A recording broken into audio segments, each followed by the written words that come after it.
Store leftover silicone caulk by sealing the nozzle and keeping the tube upright in a cool, dry place so it stays usable for the next job.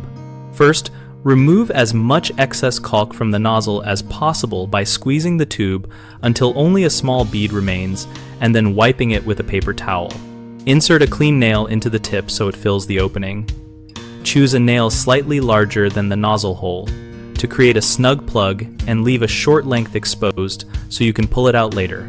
Wrap the tip tightly with plastic wrap or use a disposable cap designed for caulk tubes to create an air barrier. Stretch the wrap several times around the nozzle and smooth it down to eliminate gaps. Store the cartridge pointed upright with the nozzle up so gravity does not draw air into the tube and cause skinning inside.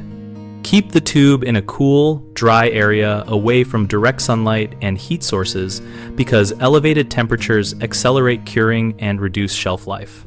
For long-term storage beyond a few weeks, consider transferring the remaining caulk into a smaller airtight container or place the entire tube inside a resealable plastic bag with the air squeezed out to minimize oxygen exposure.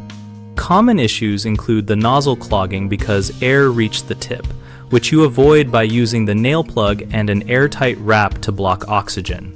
Another problem is skin forming inside the tube from storing it horizontally, solved by storing cartridges upright to keep the opening isolated from the bulk of the material.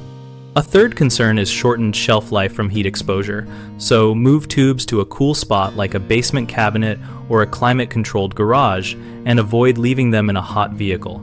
BigHomeProjects.com helps homeowners find local contractors for caulking and other material preservation tasks, while giving contractors a place to find new work and showcase their skills. We also host a discussion community where users share tips, ask questions, and compare product experiences.